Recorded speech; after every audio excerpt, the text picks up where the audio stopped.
everyone. This is my girlfriend's mother. You want to introduce yourself a little bit? Elena. Elena That's what they call Fischer. me here. In Russia, are you called something different? Oh, yes. In Russia, I'm Alena. Interesting. But here, nobody can pronounce this name. Actually, they can't even pronounce Give my your name. Full name. My name, well, full name. Yeah, Like, full Russian name. oh, Elena Mikhailovna Chernova. There it is. Oh, wow. That's Yeah. a mouthful. I to cannot begin pronounce with. that. I'm not going to Yes, lie. yes. So, but people, when I say Elena, you know, Americans, they're like really trying to please me and say it correctly. So they're, and because they just can't pronounce soft L, they have to, you know, they work so hard on it that they say Iliana. And I'm like, ooh, that's even worse. So please, Elena is good, you know, fine. Like, that's not my name. Yeah, that's definitely not my name. It's a version that I've never heard before and I don't like it. Yeah, So, yeah. that makes sense. Well, what I'll say is, you know, you're obviously from Russia, Yes. now in the It's States. still that obvious? Actually, not to Russians. Yeah, Believe it or well, not, Russians cannot guess that I'm Russian. really? Yes, here Russians, I mean, How they just can't tell from the accent, or? they can't tell from the accent. They Wow. just can't tell. I mean, you know, so, you know, they usually either like look at me weird, you know, they're like, they think that I'm an American. I think I don't have typical Russian accent. So, and they don't hear it at all. So they Interesting. assume that I'm an American until I actually reveal myself, if I want to. Yeah. I rarely do. Most of the time, I just prefer to, you know, not to. Makes sense. Well, tell me what that was like. I mean, when did you come to the States, one, and then also what was it like growing up in Russia? And So I came here, it was like a big adventure for me. So I came as a student in a what they call exchange program. The funny thing is that it was kind of like one-sided exchange because Russians were coming here, but Americans were not going there. So, but it was highly competitive program. So there was a lot of people, a lot of students who applied into program, and at the end they selected 7 students. The program was sponsored by oil and gas companies. So we had the best sponsors. I mean, you know, money was not an issue. So it was Chevron. No, Chevron was not part of it. It was Amoco, Exxon, Texaco, Conoco, and Mobil, who sponsored 7 students to come here. And, you know, we came to Washington, D.C. at first, and that was very interesting because they took us to the White House, they took us to Congress. and what year? What year was it? 95. Oh, okay, it was 95. So it was So- right on the tail end. Yeah, so the what Soviet happened Union. is I was born and raised in Saratov. And then from Saratov in 93, I moved to Moscow. And I was working for the Ministry of Geology and Mineral Resources in economics department. And then I learned about this program and exchange program. So, and you know, I had a boyfriend, actually a pretty committed relationship at the time, and I really didn't want to come here. So first year, I actually, even though my mom really wanted me to participate in the program, I actually kind of blew it, you know. I specifically, you know, I was like, I failed the test because I didn't want to go because at that time I was still in love, you know. And then a year later, I was already tired of my relationship with my boyfriend and I needed an out. So, It was your perfect gateway. so I really put an effort into, you know, getting in, and I did. That's awesome. So, yeah, and in Russia at that time we had this song that was "Goodbye, Goodbye, Moy Malchik."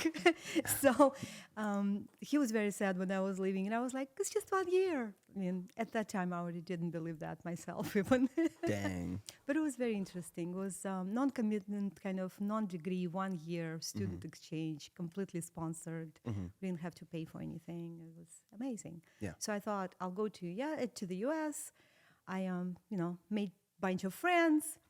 I'll actually see what it's like because the stereotypes on both ends existed, and they turned out to be very wrong, you know, in terms of what Russians thought about Americans and what Americans thought about Russians. Makes sense. So I just wanted to learn for myself and kind of make a bunch of friends, have a great time, and then study in university for a year, see what it's like, and then come back. Because at the end of the year, we were supposed to come back. That was like one of the main conditions of the program. Just about everybody broke that condition. Interesting. So they just decided I'm not going back. Well, People or oh did my whatever they God. could to just not go Exactly. back. A lot of people get married. And among our 7 students, one, two, three stayed by using their brains So there was only 7 students that even Se- got the opportunity to that go. year. So we Okay. were third year. I think the program lasted like 5 years Interesting. total. So I was in the third year. The first year, it was just children of the high officials. So and they all, I think they stayed here. I don't remember even. But then the next year, again, it was children of also high officials, but like a little bit lower, second tier, maybe. And So- then when we came, Gotcha. it was already like simple people. And we actually had to earn the right to be in the program. But then, 3 people stayed because the universities offered them to stay and get a degree, get degrees because we did very well. Then I was one of those 3 students. 1 student got married, and 3 returned because they were not offered the opportunities to stay. Oh, so they had to go Little harsh. back? They had to go back. So, But that wasn't you, so. no. Now, Natalie told me that you were born in a cabbage patch. Is that Well, actually they do true? call me cabbage patch doll, kind of, in a way. My mom's actually got a really incredible story from birth. You should tell us. You should tell him how you were a preemie Oh, yes. and what my grandmother had to do, because what Babulia did was really strong, and I think it's a good story. Yeah. Well, so it's not exactly cabbage patch, but very close to it. That's the closest way to describe it. So my mom, when I was born, my mom was only 19. So and she didn't live with her parents because when my parents got married, they were like 19 and 20. So they were kids.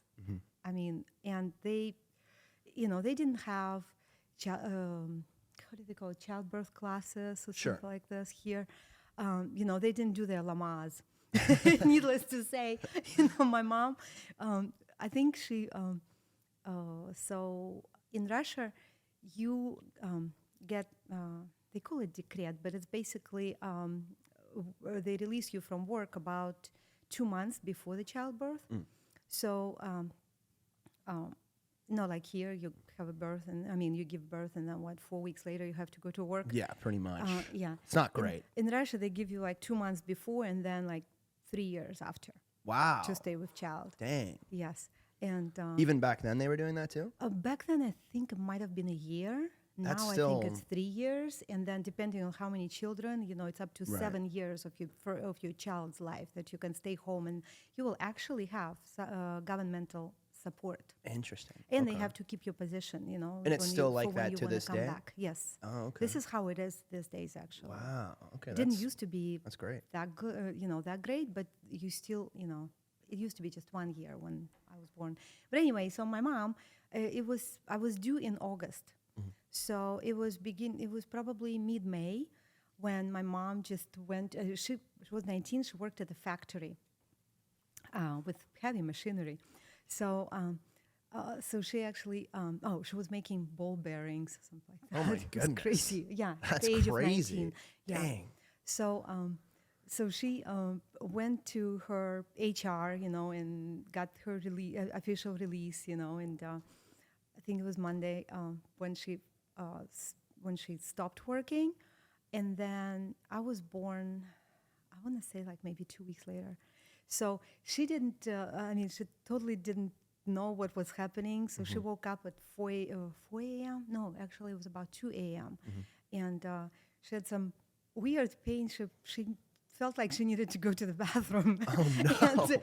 and the way they were living, they were actually living at the multi-family unit. They had one room with a common kitchen and common bathroom, and there was about 10 or 12 families living there. Wow.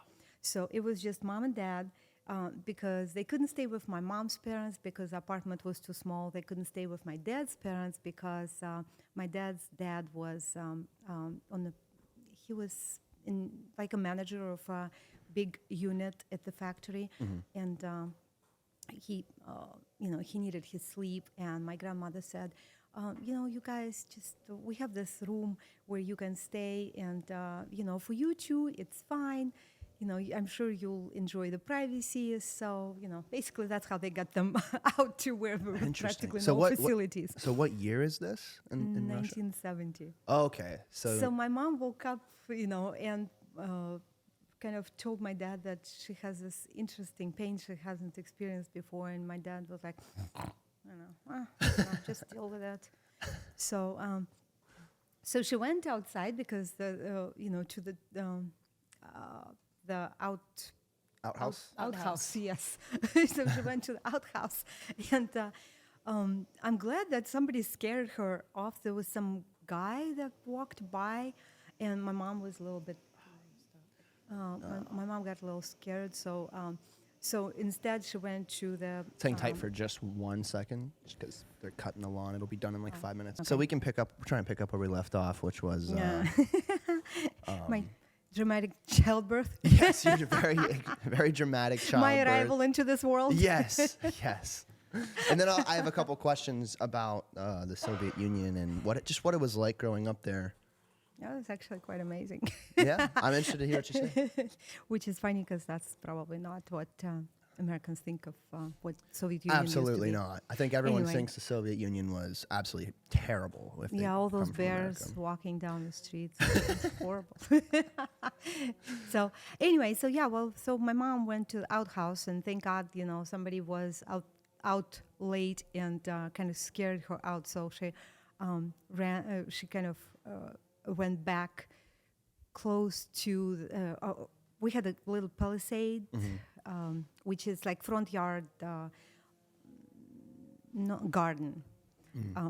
Where my mom went to instead of the outhouse, and that's where she went to the bathroom, and that was me. Dang. Yeah, so she dropped a load. Oh my God. 7 pound. 7 pound. Yeah, 7 pound shit. Actually, no, it wasn't 7 pound. It was 5 pounds Oh my and like goodness. 4 ounces. That was very little. Yikes. Yeah, so- because 'cause I it was was- 2 months early. Right. So I was supposed to be born like full term. I would be mid-August baby, but I was born on May 28th. Wow. So, Dang, that's crazy. so I was very curious about the world. Couldn't wait to get out. And my poor mother had to sacrifice her, out of 12 weeks of her leave, she got to have like 1 week. Really? Pre-baby, and then post-baby, obviously. I think she went back to work like 3 months later or something like that because, even though the government would have paid her, but obviously she wanted to make full pay as opposed to the subsidy that she would be Sure. getting. Interesting. So, because my dad was not really a family man. He wasn't a family man? No, well, he was 20.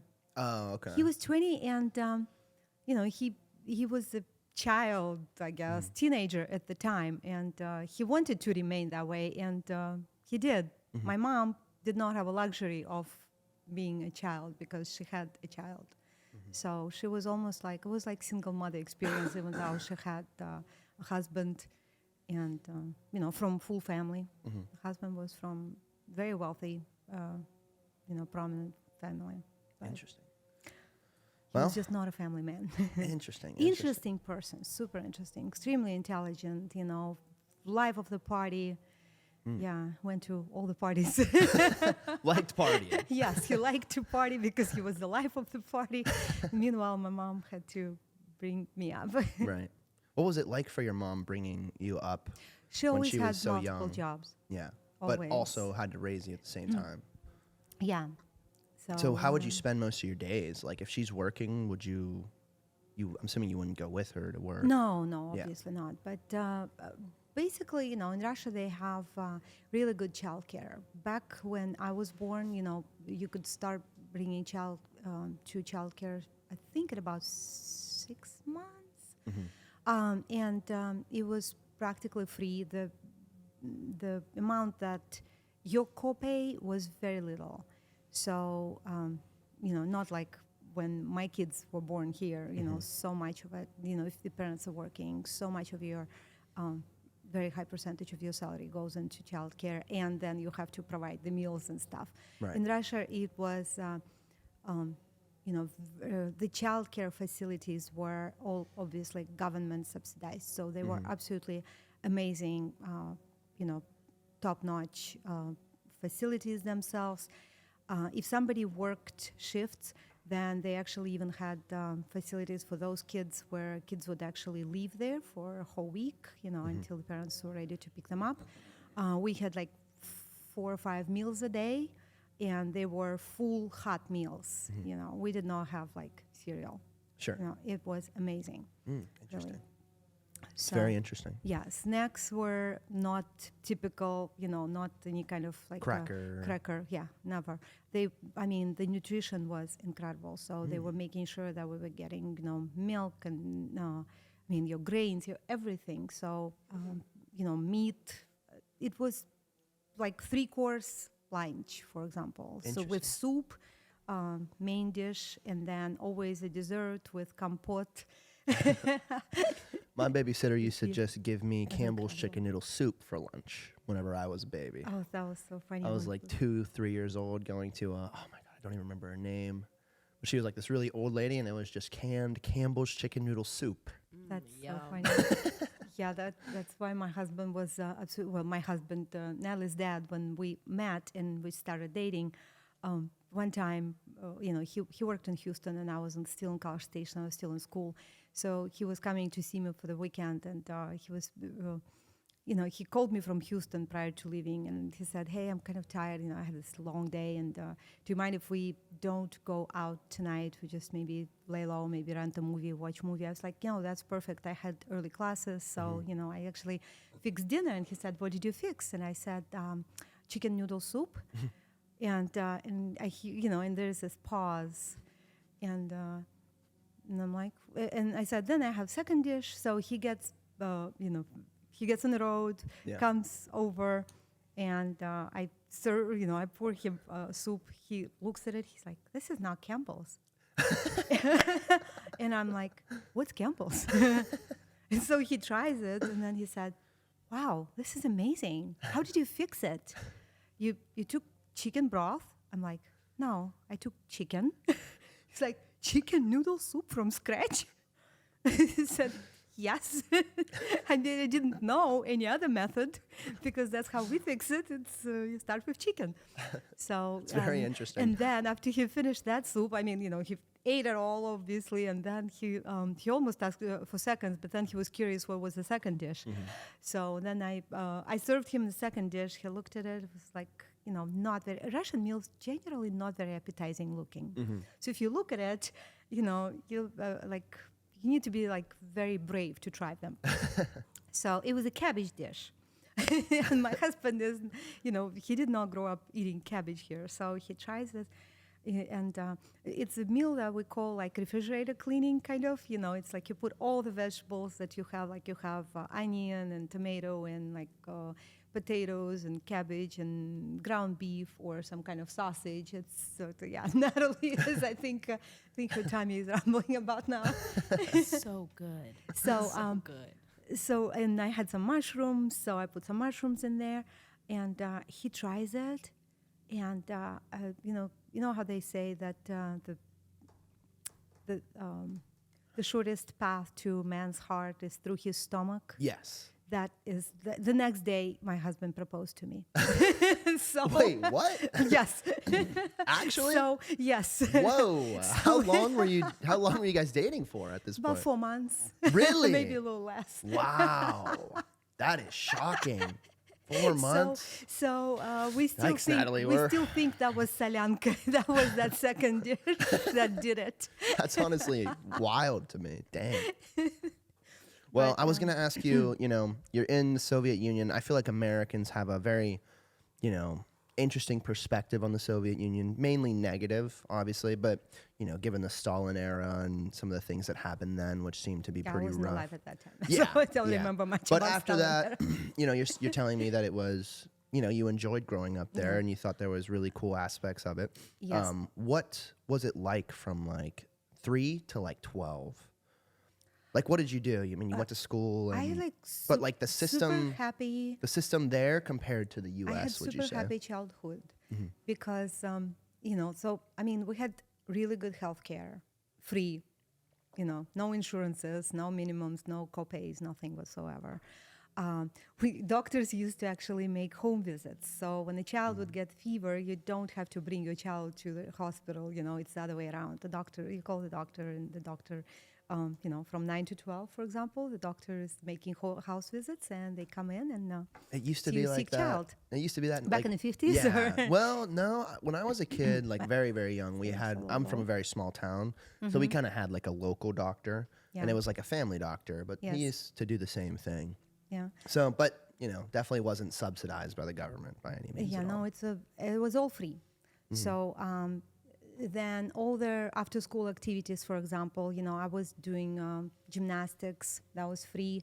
You could do anything you wanted, literally. We would have after-school activities. So first of all, you'd go to school. Nobody ever had to drive us to school because schools are usually closed and kids walk to school. That's normal. It was extremely safe. So, there was parents didn't have to worry about bringing or walking their kids to school or meeting them after school, even if your school ended late, because we had 2 shifts generally. The early one from like 8 a.m. to 2, and then the second one, or 1:30, and then the second one would start from like 2 to go to all the way to like 5:30, 6 or 7, depending on how many classes you had. So we all had, when you start school, everybody had the same curriculum. We didn't have any electives, so it's like, but we also started our geometry and physics and zoology. What else did we? In 6th grade, we'd have, our geometry was like from 6th through 10th, 5 years of geometry. Wow. And So algebra started in 6th grade. Wow. So, we had extremely intense program. Physics from 6th grade to 10th grade. Wow. Chemistry, 7th, 8th, inorganic. And So then what did you do in high 9th school? and 10th, organic. What was high school Same then? stuff. Oh, just the same stuff, Yep, just it's even all more continued. complex. Yeah, so Wow. here you can go through high school without a single physics lesson, right? Yeah. Physics class. You can effectively avoid it. Yeah. In Russia there was no option. It doesn't matter what you think your path in life is going to be. The curriculum was the same for everyone. So anyway, after your normal school, then you could have either after-school activities in school, or you could, and that's also after-school care, because most of the people took advantage of that because, they were working and their kids remained in school afterwards. So what they were doing, they were fed, they were doing their classes, their homework, would have time outside, and just like normal after-school care, Sure. free, Right. Then what else? And then obviously any activities that you wanted to do, we had special. Now, how many people were in your school? Was it a lot of people? Was it a smaller town? It was actually small. We had lots of schools, obviously, Sure, and yeah. because I'm from a large city, the city was almost 1 million population. Oh, wow. But the way our school system is structured is that everybody from 1st through 10th grade is in the same school.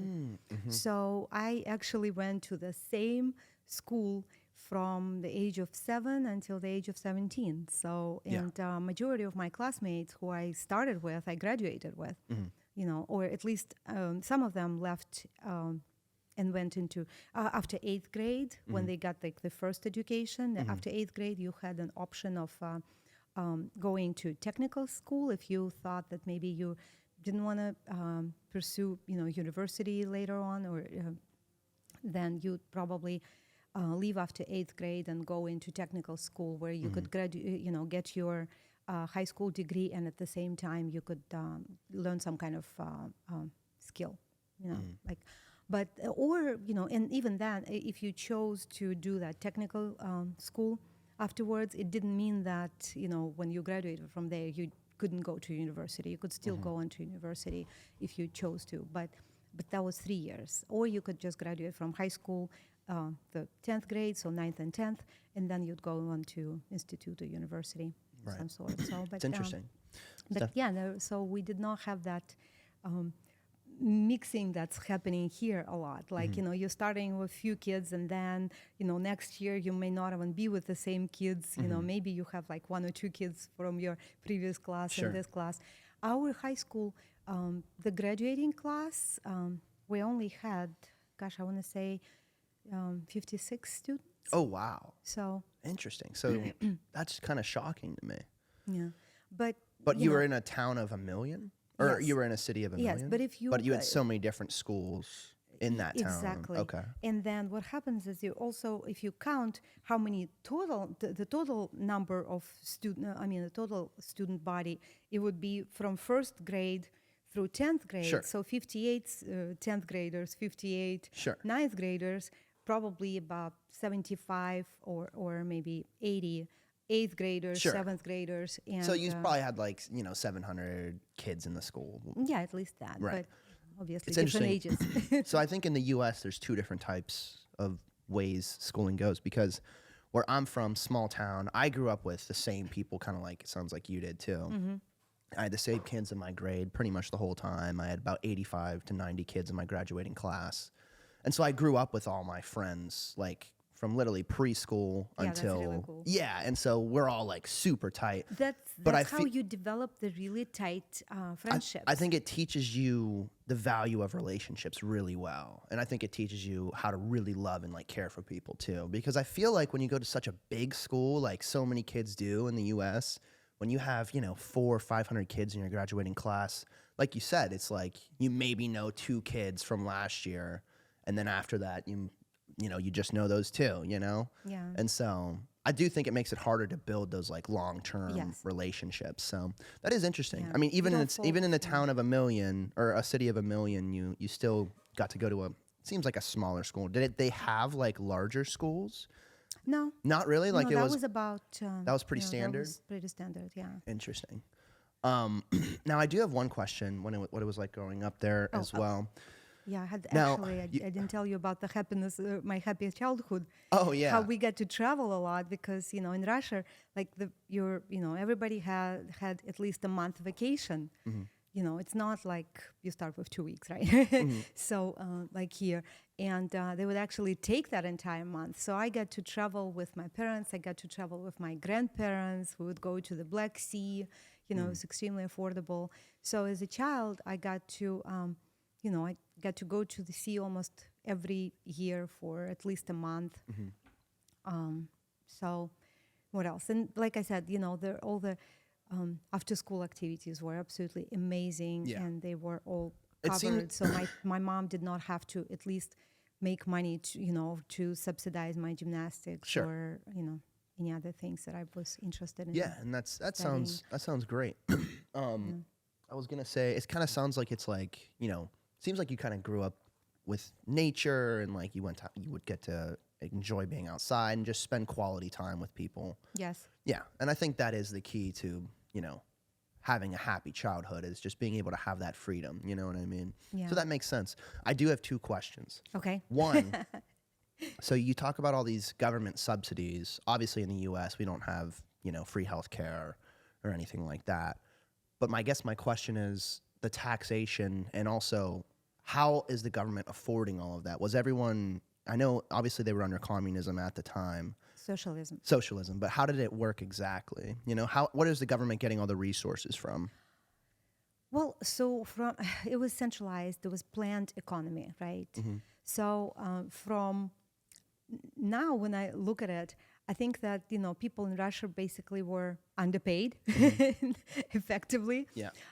So your salary, the salaries were pretty standard. So like if you were an engineer, you graduated from college, you could count on like 120 rubles salary. If you did not graduate from college and you just worked as a janitor, your salary would be like 80 rubles. So the spread between your janitor and the college graduate engineer was very small. Right. My dad, my mom remarried because my parents split up when I was 8, and then they kind of kept trying to get back together, and then they finally abandoned that idea of getting back together when I was 12. And then my mom, at that time, my mom kind of gave up on that relationship and moved on and remarried. And she's currently in the second marriage. And this guy actually probably who is my true father is. Sure. Because he is the one who put up with all of my teenage, rebellions. So he was the one who truly became, support for my mom. And I think when she remarried, she finally was able to breathe, relax and start actually enjoying life, as opposed to, constantly trying to work on the relationship and at the same time, working several jobs to support her Sure. child and give child adequate childhood, what she was thinking. Anyway, Yeah. got distracted. No, you're good. So anyway, my dad, when I say my dad, I refer to my stepfather. Sure. So he did not have a college degree. He was just a truck driver. But his salary was probably about 350 rubles. So, it's so funny because the engineers were paid a little less than truck drivers, That's pretty right? shocking. I mean, you need those truck drivers, though. You know? do need those truck drivers. It might have been pretty and then- dangerous back then, No, too. no, it wasn't. Not to be a Not truck at driver? all. Just Interesting. it was just really, you'd have to be away from your family. Yeah. Sometimes during harvest season, especially, he would go off for the whole summer, but then Right. he would come back not only with part of the harvest, because they could obviously buy potatoes and whatever else, like apples, whatever else they were, whatever they were bringing, bringing truckloads of, he would always bring some home.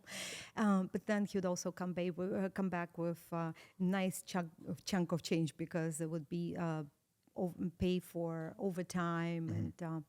My stepdad's also a truck driver, Really? just here in the States. Yeah, so I completely understand. Yeah. He'd be gone for like a month and a half. My mom would be like so sad, and then he comes back, and then he's just home, does whatever he wants for like a month and a half. Then he's like, Yeah. all right, I'm leaving again. Yeah. So it's an interesting gig. You got to sacrifice a bit, but Yeah. he So, basically just got to come home and do whatever he wanted for a month and a half. So it's kind of cool. no, my dad, when he would come back, he'd still work. Oh. But he'd just work like normal hours, because at Oh, that time wow. he'd be working in the city. And so it's like 8 to 6, as opposed to being gone like for the harvesting season for the whole time, Wow. when they actually don't come back. Wow. I mean, they come So back like 3 months later. Just working a lot. Yes. Yeah. Interesting. So I do have another question. So obviously the Did I even Berlin, answer the previous one? I don't remember what the previous one was. I think it was the government. How could they afford that? Yeah, So I because from think my understanding is heavy taxation on the people. we did not see the taxation. It wasn't, you didn't see it, but it was Yes. basically embedded in So, the system. So basically, people were not the scissors in the society were not that great. So between the minimum income and maximum income, the spread was not very high, and it was basically kind of determined by the government, or not the government, but I guess the government effectively. Like if you engineer, you get this much, and then so many years of experience, you get this much. You get pay raises, but it's not drastically different. It's not like you can get 40,000 a year versus 350,000 a year. Sure. Your spread would be between like $80 a month and $350 a Right. month at most. Right. But most of the time it's like 250, and that was considering that you would only need the money to spend. Again, your bills were highly subsidized, so the electricity. We didn't even have water meters or anything like this. It's a recent development. Now they do have that, but we didn't have that. So Sure. if you had an apartment, most of the time you were given an apartment by the factory you worked for, and depending on how many people was in the family. So if you had like a family of 2 parents, 2 kids, you'd probably have like 2-bedroom maybe, or 2-room apartment, and that was you didn't have mortgage, you probably would pay like, I don't know, 9 rubles a month for total for all your bills. So it was the money that you were getting was basically just for food, but the food was also the price, we had no inflation. So it was extremely predictable. If you went to buy bread, you'd pay 18 cents for a loaf of bread, 78 cents kopecks for a kilo of sugar. Sure. Everything was extremely fixed, predictable, and you could very well make make really good living on Sure. very limited Yeah. income. I do have another overarching question about the system as a whole and what it was like growing up there because, in the US, I feel like we've been seeing this more and more where, you go to school and you learn how great the US government is and how they've done all this good and all this, it's just typical government ideological indoctrination. Yes. In the US, you have freedom of speech. You can go downtown Austin and see, someone protesting the government. I do wonder what it was like in Russia during your time. I mean, was there people who would dissent against the government? Or was that extremely frowned upon? Because you see what goes on in China where, you're not allowed to do that. You immediately go to prison. Yeah. So I do wonder if in the 70s, post-Stalin or post that era, what it was like, growing up in Russia. I mean, was government dissent common, and could you dissent against the government? So can't really answer that question for the 70s because I was just a child. Sure. And, Well, even when you got happy older in the chi- 80s. had a super happy childhood. So, nobody in my in the vicinity of me was even thinking about it. We always had those kitchen conversations, how when you sit down for, Russians love to party. So, and, Sure. The parties last for a long time and, hours and hours with lots of shots and lots of food. Hey, And I'm Irish. I inevitably- get it. And inevitably, you end up talking politics in the end. Of course. So people would talk about politics, and people would, bash on government sometimes. I mean, of course, you can't keep everyone happy. Of course. They were in Moscow. Probably it was more so. When and maybe there was some, demonstrations. But you know what? I mean, honestly, during my childhood, I don't even remember hearing about it at all because, I don't know, because maybe it was quickly dealt with in Moscow. But until, Gorby, it was pretty much all the same, like Right. no rebellions, no. I mean, I know that we had dissidents. I know that some people were escaping, and asking for political asylum once they left. I mean, obviously, government was Overarching. well. First of all, there were processes in place that would not let those people out of country because they knew that they were, there was a high risk of them escaping and then, or not coming back and then talking to press and, Sure. Government, of course, didn't want that. So I'm sure it was going on, but it wasn't like in my home city. We actually, what I remember is we had happy demonstrations, and there were always, like for holidays, we had from in May and in October, we have two holidays that always get celebrated with demonstrations, but those are not only peaceful demonstrations, it's always a demonstration of support Sure. of people for their government. Sure. So, Makes sense, like the 4th of July in exactly, the US. Yeah. like parades, more like parades, not the demonstrations. Sure. Makes sense.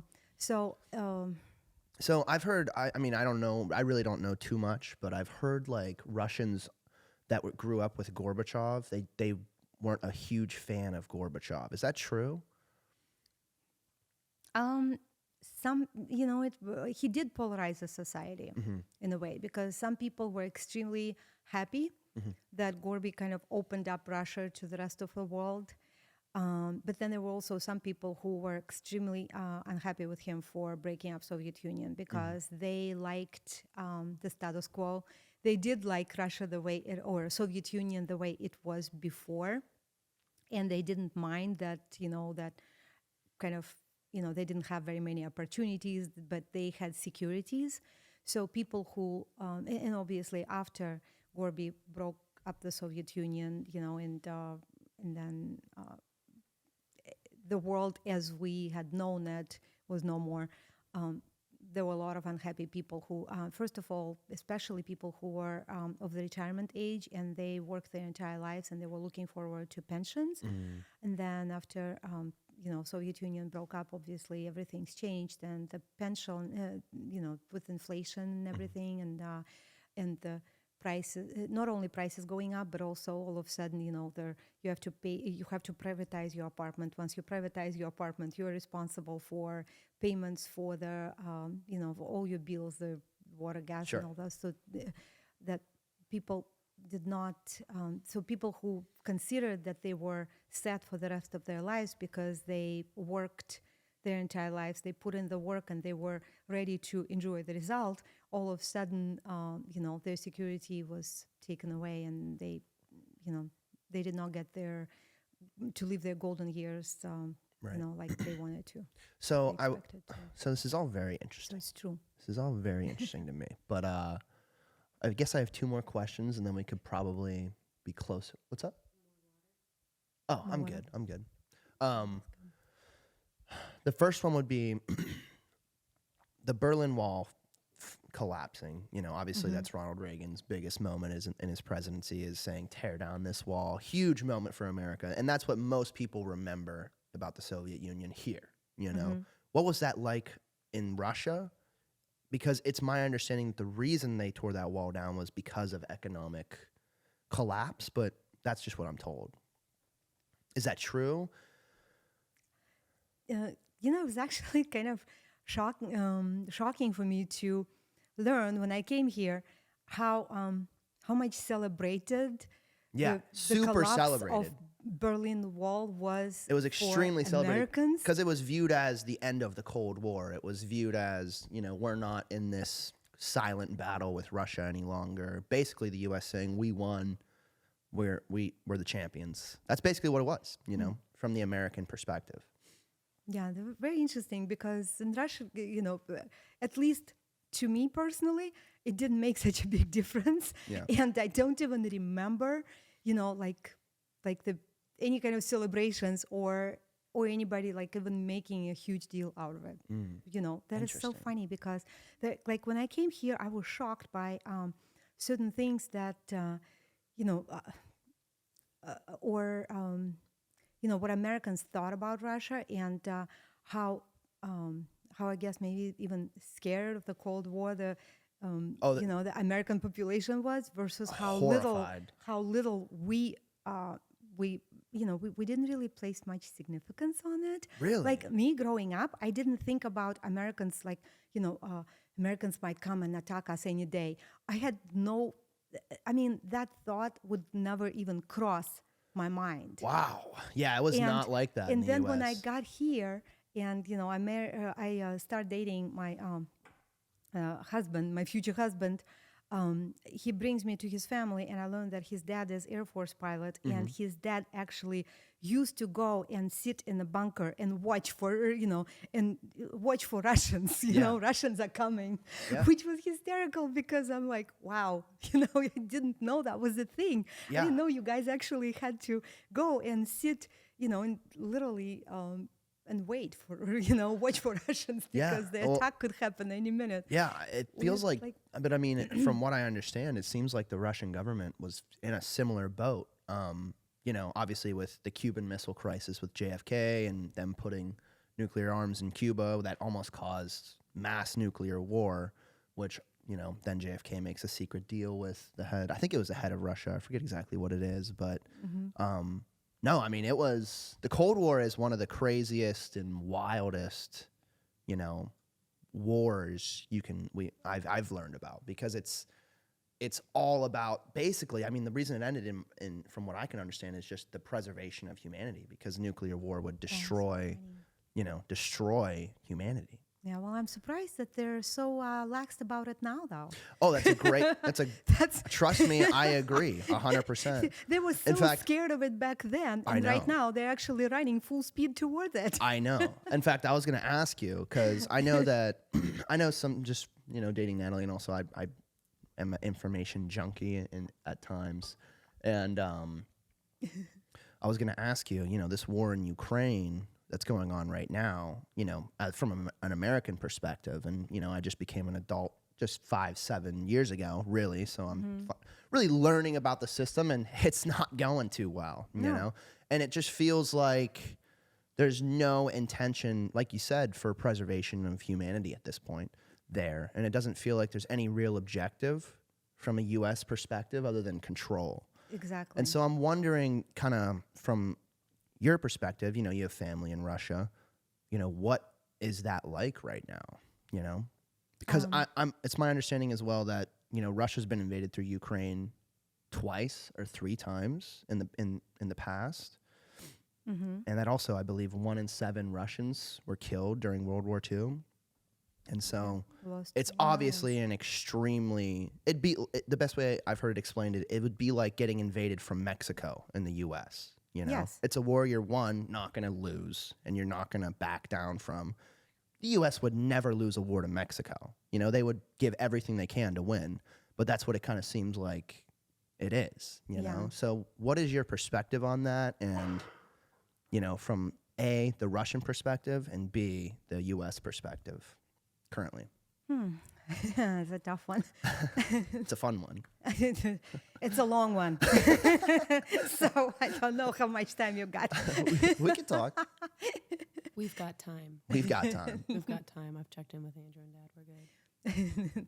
So, I mean, obviously I have a totally different perspective from what the White House is trying to tell the Americans about this war that's happening right now.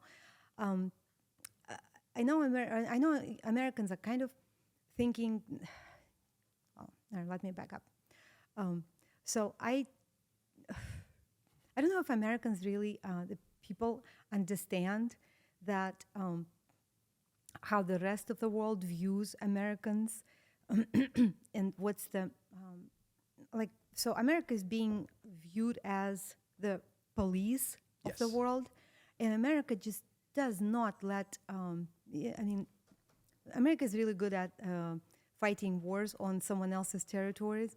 And obviously, we have for a very long time. Yes, and you never had war here. I mean, other than the Civil War, that doesn't really count. So, because it was, we were never invaded by a foreign country. Exactly. You know, and I Civil think War is I think people, same. especially in our generation, are waking up to exactly what you just said. I mean, you look at the Vietnam War, you look at the Korean War, you look at the U.S. government faking news articles to the New York Times about Iraq having weapons of mass destruction. But people don't know that in the moment, you know? And so I do think you're seeing the whole thing kind of break down in front of people's eyes.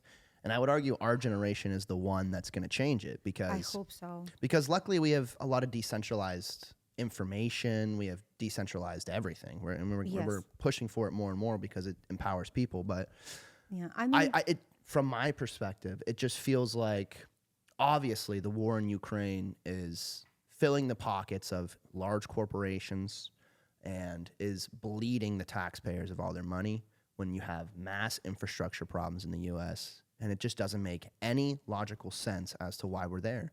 And I think a lot of people are talking about it. I don't even think a majority of people want to be there in this country anymore. I think people have woken up to these problems and aren't just accepting the government's lead on it anymore. And so I sympathize heavily with the Russians.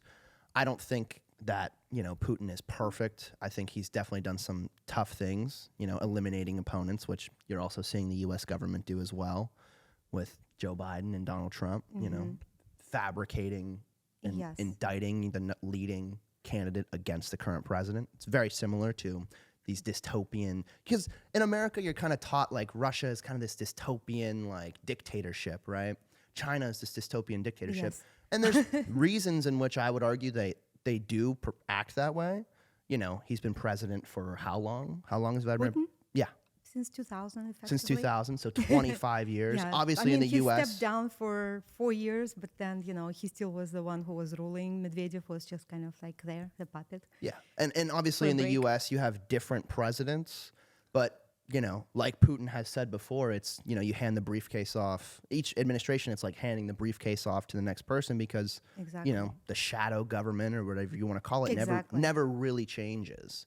And so it does make you wonder. And, I believe that there's a way out. I think that we don't have to do this. And I think a lot of people resonate with that way right now. I think most people just care about people want people to live and don't want people to die. And as we're inching closer and closer to nuclear war between Ukraine, Russia, and the U.S., you know, I would argue right now there's more tension than there was during the Cold War. Yeah, You know, it is or absolutely scary similar what's at happening. least. And you know what they need to understand is that Putin is not going to stop. He's going to protect Eastern Ukraine now, and it's because for you know so the way it all started is when in 2014 Americans helped Ukrainian neo-nationalists to overthrow legal government of Ukraine, right?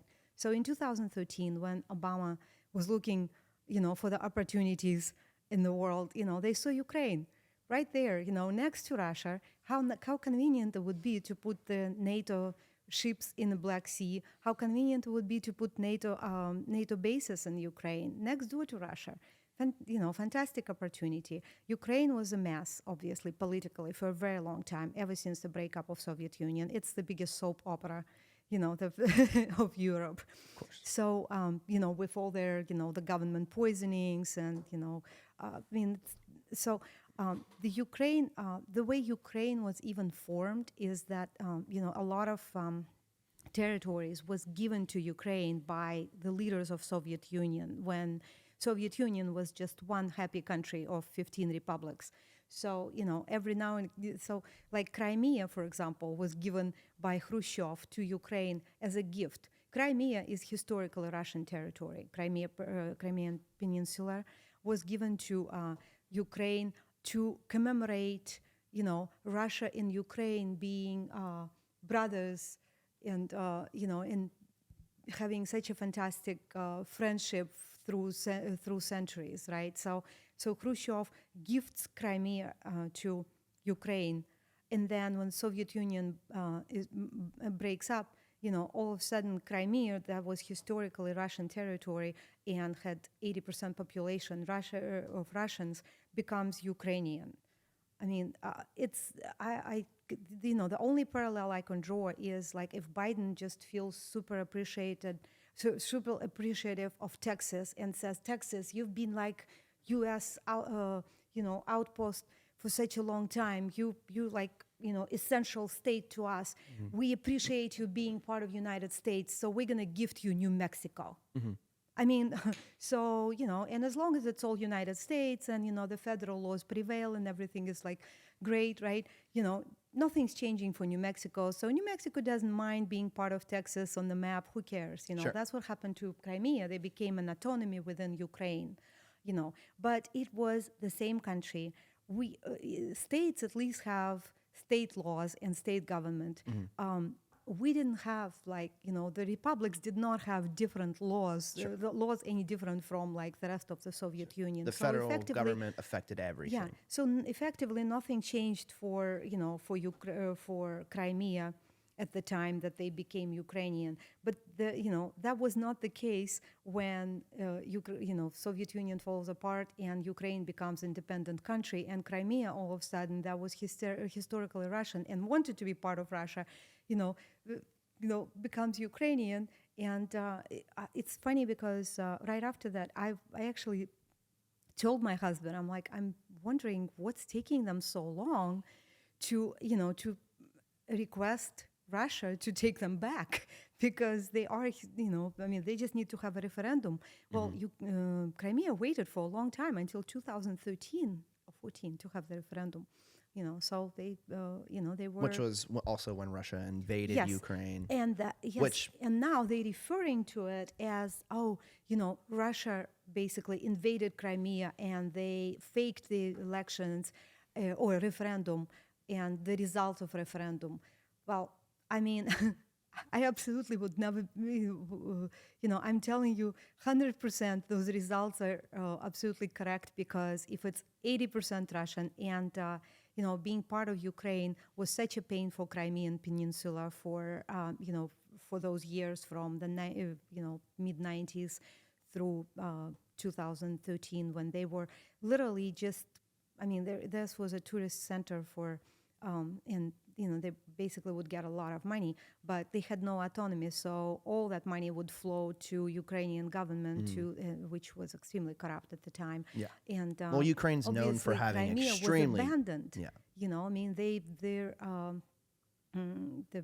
the roads, the infrastructure went. I mean, it was in very poor condition when after referendum they joined Russia. I mean, Putin put so much money into reviving that territory. Yeah. So, and it's And do you think- historically Russian territory. And the same with eastern Ukraine, you know, Donbass and Lugansk. Ever since 2014, when the legal government was overthrown with the help of Americans, was overthrown, you know, those territories for 8 years did not have peace because they're primarily Russians. And when your neo-Nazis of Ukraine all of a sudden become, you know, regular Ukrainian national forces, you know, and they can't do anything wrong, you know, they start invading those territories and literally torturing the people, you know? Right. Absolutely. And I would argue, I mean, I don't know what you think about this, but the expansion of NATO, which was I mean, we looked at Russia and said, we will never expand NATO I think it was one step to the north, 1 inch from the north, or maybe the west or east. I forget the direction, but either way, they added, it was then expanded 1,000 miles to the east. Exactly. And so, you know, do you think that Russia invades Ukraine without that expansion? Or do you think Russia would have invaded Ukraine either way in 2014? Oh, in 2014? Yeah, initially. I don't think Russia wanted to invade Ukraine. Yeah. I don't think Russia wanted to have anything to do with Ukraine. They just wanted to have peace on their border. And of course, you know, the fact that, you know, in 2014, there was a treaty negotiated, or not a treaty, but you know, Eastern Ukraine was supposed to be left autonomous. They signed, you know, Russia signed an agreement with a new Ukrainian government, and that was the only condition that Russians required of new Ukrainian government, you know, before kind of accepting the new government, even though the government was really, you know, illegal. Sure. But you know, Russia said, okay, fine, as long as you leave Eastern Ukraine autonomous, you know, we will recognize your new government and the will of the people. Well, you know, the autonomy never happened. They had to protect themselves. They had to form militias. They had to actually, you know, protect their borders because the neo-Nazis who became, or Ukrainian nationalists who became, you know, regular Ukrainian army, Sure. you know, never left them alone. Sure. Makes sense. Now, Zelensky, it's very interesting because from what I've learned about him is whenever he was initially running for president of Ukraine, he ran on a peace platform, which was that he wanted to basically end whatever was going on with Russia and Ukraine. That was his entire platform when he ran. That's why people voted for him. As soon as he gets into office, Putin and Zelensky try to sit down, try and sign the Minsk Accords, and then for some reason they're not signed. Yeah. Rumors say the U.S. government... Zelensky is not the one who was actually... Yeah. I mean, Zelensky was a puppet. Do you think that Zelensky, when he initially ran, wasn't controlled? Or do you think it's a plot from... Or do you think It's a plot from very beginning. From the very beginning? He was controlled. He was, you know, selected to play president. You think so? Yes. Interesting. That could be true. So I looked it up. It is, he promised What? to not... I think you're muted. He promised to not move the military presence or NATO's jurisdiction by a single inch in the eastern direction, Yeah. Yeah. in which Eastern. Which obviously they did. Yeah. And now they're trying to make Ukraine part of NATO, which then you Exactly. see an aggressive force from Russia because, well, I guess my question too Yeah, so is remember what is how Americans freaked out about Cuban Missile Crisis? Exactly. So, but they expect Russians not to. Exactly. They expect Putin just sit back, relax, Well, breathe, here's you what, know. here's and what I'll deal. say. It's not Americans, it's the American government. I think, here's the thing. I don't think you can't lump Americans into the mix. I'm sure there's some that just have no idea what's going on. They don't know what the Minsk Accords are. They don't know anything. When I say Americans, I mean obviously. Yeah, but the I'm just position telling that you, the government. Most Americans I talk to either don't really know what's upon you. going on, or if they do know what's going on, they're like, hey, let's get the fuck out of there. Because we're just killing innocent Ukrainians. Innocent Russians are dying too. There's no objective that makes any logical sense. And it just feels that maybe the U.S. government is trying to just destabilize Russia, which has went horribly, or they're literally just trying to provoke World War III. Like, it really doesn't make sense. There's definitely multiple agendas there. I But think I one will of say them is it to doesn't- cover up for Biden's family. Sure. And to be clear as well, like I said, the U.S. government is not a representation of the American people at all. Because most Americans don't want this. Most Americans want peace like everyone else in the world. And the problem is the U.S. government is becoming more and more totalitarian, gaining more control. I mean, Yeah. you see it in every regard. And so my bottom line is they don't represent the American people. At this point, the U.S. government really does not represent the American people. Really, the only thing keeping the U.S. government together right now and the people connected is the principles that the Founding Fathers created, which I stand by and think are extremely important. Freedom of speech, freedom of religion, the Bill of Rights, Constitution, those things I think are obviously some of the most important documents that have ever been created in history. And so without those, if those get repealed, then you don't really have a U.S. government, or you don't have a U.S. American people anymore. And so what I'll say is I think most people are definitely fed up with it. It doesn't make any logical sense. It seems like they're just filling the military-industrial complex's pockets, BlackRock, Vanguard, all these massive companies, multi-trillion-dollar companies who, since they're private businesses, don't have to disclose almost any information of what they're doing with the money. And it feels like there's no real objective.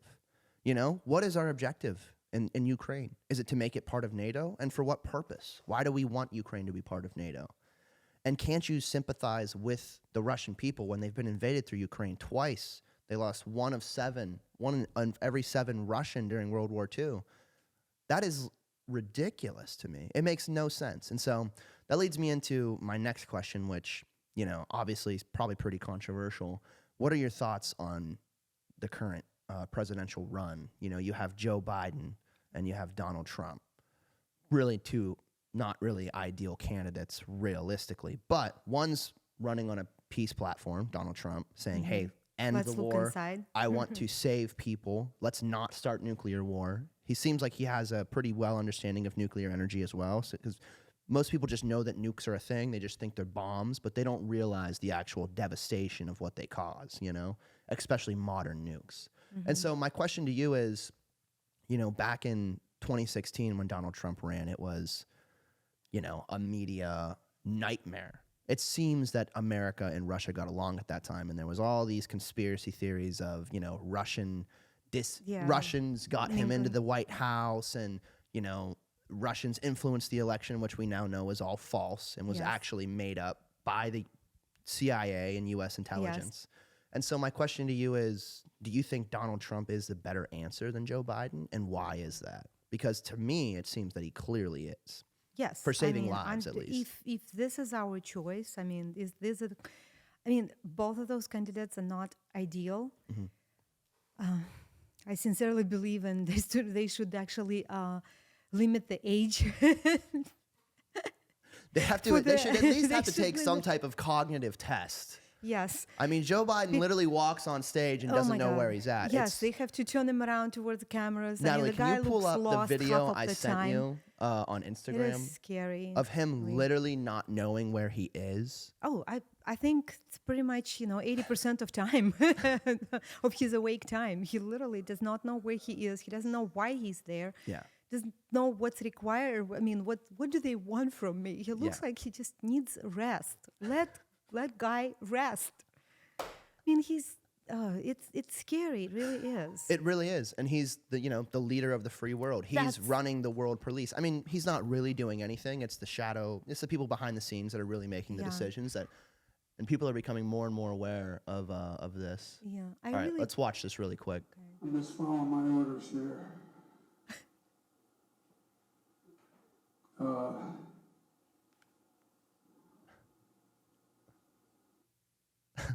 They cut him off. Staff, if anybody hadn't spoken to... I ain't calling on you. I'm calling on, I said they had 5 questions. I don't... Anyway, I just think that there are other things on leaders' minds, and they respond to what's needed at the time. And look, nobody likes having celebrated international meetings if you don't know what you want at the meeting? Literally, what is he You don't have a saying? game plan. He may have a game plan. He just hasn't shared it with me. But I tell you what, I don't know about you, but I'm going to go to bed. Told the, That can't be real. That ending part. There's no way he says that. Is that actually? That can't be real. Apparently. Oh my. It wasn't confrontational at all. Thank you, everybody. This ends the press conference. Wow. Thanks, everyone. Wow. If that's actually real, The president needs to go take a nap. all right, let's close that. So yeah, I mean, you watch that, and you see a frail, and I feel like the U.S. economy, U.S. government, and our infrastructure and things, and the people know. We deserve better. Where I'm from, Columbiana, East Palestine, Ohio. Like, it's literally 10 minutes away. And so when that train derailment happened, it actually it affected a ton of people that I know. Like my family, friends, they all live there. And so there was nothing done. And then you look and you see that we've given Ukraine another, 1.5 billion. And it's like, Yeah. at what point are those numbers just numbers and people just don't even realize what that actually means? I mean, $1 billion is so much money. Wait, how much have we given them so far? I believe we've like given 80 them- billion or something? No, it's 170 billion. 170 billion. Yeah, so upwards to $250 billion, which is unimaginable. But I don't know. I feel like Donald Trump in 2016 was obviously the most hated candidate, a mass media smear campaign from both sides, back when the mainstream media had a lot of influence. He obviously pulled through because people, were just fed up with, like we said earlier, that just Yes. handing the briefcase off to the next person. And so they just wanted someone to come disrupt the system. But I feel that in 2024, it's not even going to be close because people don't want people to die. At the end of the day, Yeah, he's It's not just 100. This is it's not approved. just 113. 4 rounds They of just aid. added another 24 billion. yeah, I So believe now that. it's 137 billion dollars. Wow. That's just And they're still losing. these numbers. And I the just- U.S. and Ukraine is still losing. They're not even winning the war. And so it's pretty shocking and it's pretty terrifying. Just get out of there. Maybe if we invested $100 billion into our people here in the Exactly. States, we would, be Exactly. a little bit better off. But there's just no interest in that. Yeah, and they're not going to win because Russians are fighting for their brothers and sisters, for their families. Exactly, because like I said, it would be like the U.S. getting invaded through Mexico. It's just that's not a war Yes. the U.S. is going to lose. And, So sadly, it's not an option for Russians to lose that way. and what's shocking too is, we talk about Donald Trump, we talk about Joe Biden, but look at who else is running. There's really no one who's anti-war besides RFK Jr. He's pretty much the only one who's like, get the fuck out of there. Yes. Nikki Haley's pro-war, Chris Christie's pro-war. These people are just career politicians that are basically the exact same thing as Joe Biden. Warmongers, they don't really care about I thought people. Vivek said he's against Oh, the war. Vivek, yeah. Vivek. Yeah, He is I mean, I have against my the own war. thoughts on Vivek. I actually think, because Vivek has never said one bad thing about Trump, and Trump has never said one bad thing about Vivek. Interesting. And I partly think that Vivek is kind of a Trump pawn in the primary to just disrupt the whole DeSantis run, because DeSantis was such a big force, but I think people were worried that he's going to, he was anti-Ukrainian war, and then all of a sudden, a week later, he was pro-Ukrainian war. And then it's like, hey, why are you just feeding into your special interests, Who are you talking about right now? DeSantis. DeSantis? Is he pro-war right now? He was anti-Ukrainian war, Yes. and then as soon as he started his campaign and got all the funding from all of his big donors, he was pro-Ukrainian war. I don't know where he Special stands right interest? now. I think he's smart. I think he's a great. He is a great guy. I think he's a good He's really politician, and smart. I think he means well. But I don't think he should have ran for president. I think Well, he just can't win, and I think Vivek is It's just a bit early absolutely for him. disrupting that Yeah. entire primary. I mean, DeSantis would make a great president. I mean, we moved to Florida 3 years ago, and oh my God, I love it. I love how smoothly that state is ran. I love how everything is just it works like a clock. We lived in California for 20 years. Oh, boy. What a mess! Yeah, I want to talk about that as well. What was it? 'Cause That's a totally different podcast. you right? guys were in San Francisco too. Well, we were in the Bay Area. Yeah, Yes. yeah. Yes, Not like yes, in I think. downtown San Francisco, but around that area. No, but when we moved to California, San Francisco was beautiful. It was really fun to visit. Clean. What would you say was the biggest shift in California, because you were there for 20 years, which I feel like 20 years ago was like the golden age. Like it was an amazing we place moved to here be. in 2020. It was beautiful. I mean, I fell in love with San Francisco instantly. First time I visited it, and I figured that this is where I want to live. And I made it happen. We did move to the Bay Area, and it was. I mean, we were very happy there, but then it just started getting progressively worse. But at least it was extremely safe. And then, of course, during COVID, people just, I mean, I don't know, people in California are so easily brainwashable. They just believe, they trust the government, everything the government says, I mean, yesterday, masks were not needed. And then as soon as we got enough masks, everybody mask up, and people like, you're not wearing a mask, you're hating the society. You want to kill me. It's just crazy. People shouting at you for not wearing masks. I mean, it's also so everybody expensive is so there. brainwashed. Well, the problem, the last drop for us was when when we were locked up, and there was no end in sight, and then we took a ride. We actually went to New Orleans first, and then after New Orleans, my husband said, "Hey, let's go visit Florida." And I said, "Are you crazy? Florida is like, on a COVID map, Florida was a bright red spot," and I was so nervous, because I mean, coming from California, I'm like, oh my gosh, I think we're gonna just die, get COVID and die as soon as we cross over the border. Right. And my husband said, no, we're gonna be very careful, don't worry about it. We're just gonna eat out, and we're not gonna eat inside. We're gonna wear masks. We're gonna wash hands, sanitize the heck out of our hands. We're just gonna, be very conscious and careful about it. And so we get to Florida, and oh my gosh, it's a totally different world. It was normal. People were normal. Nobody was shouting at you for, put the mask over your nose. Yeah. It was much less ideological. If you wanted to wear a mask, nobody, it wasn't frowned upon. But if you didn't want to wear a mask, you were treated as an adult, and, nobody was making you put it on. So it's amazing. The beaches were open, and it was just like it was just normal world. So, then we found a place that I fell in love with instantly, and we just went back home to pack, literally. After 20 years of being in California, I couldn't wait to get back to California, pack my stuff, and get out. I mean, it makes sense. It's so expensive there. I mean, if you own property there for a certain period of time, it was great. You made a lot of money, but the price I mean, is the going amount of up like homeless on the crazy. streets and the cost of living, The crime right and the now. crime. The crime I mean, is so Natalie tells me scary how now. just people just leave their cars unlocked, and you just have nothing in it. We never locked our front door. We never locked our cars. I mean, we lived in a super safe neighborhood. It wasn't gated or anything, but it was so Well, safe. I mean, like when you go downtown in San Francisco, like robbing was so common that like people would just leave their cars unlocked with nothing in them because people would break the windows. You're talking That's about nowadays. nowadays, Yeah, that's now. But back when we lived there, it was very safe. It was very safe. Now, I still belong to next door of our neighborhood in California. I don't know why. I really should not, but I think I'm just watching it as an experiment to see how much worse is it going to become.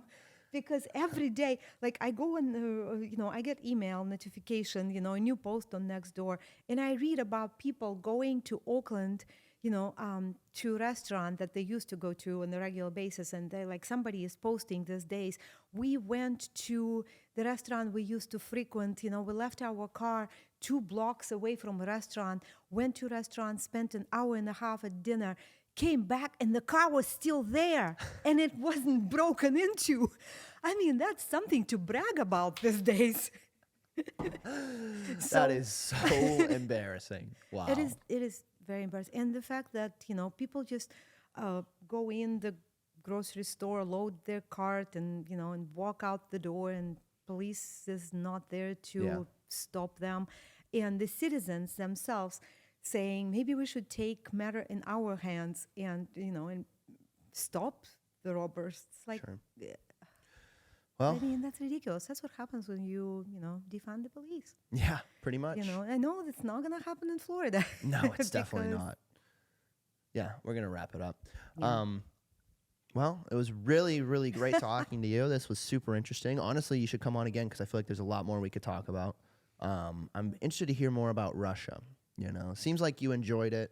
I've heard from different people who've lived there that they've had not as great experiences during the Soviet Union era. So, Yeah, no, unfortunately, I just can't relate because I did have a super Yeah. happy childhood. I met it in Chicago, who was Okay. from there, and he had a much different opinion.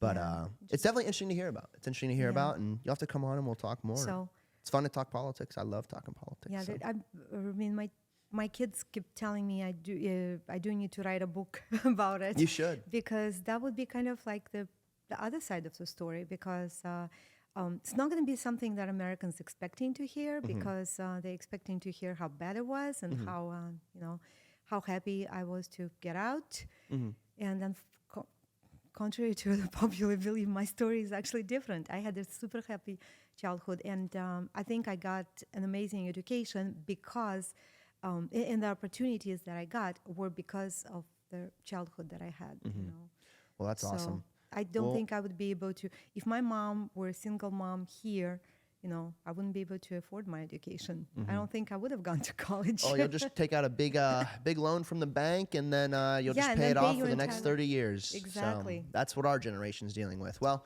Yeah. all right, it was really great So, having you well, on. thank you and for having me. It was fun. It was super fun. You'll have to It was come my back. first podcast experience. It was a, Sorry about jumping from one thing to another. oh no, don't be sorry. That's the whole point. But well, it was fun. Let's go get some food. I'm Yes. starving. Yes, I'm ready.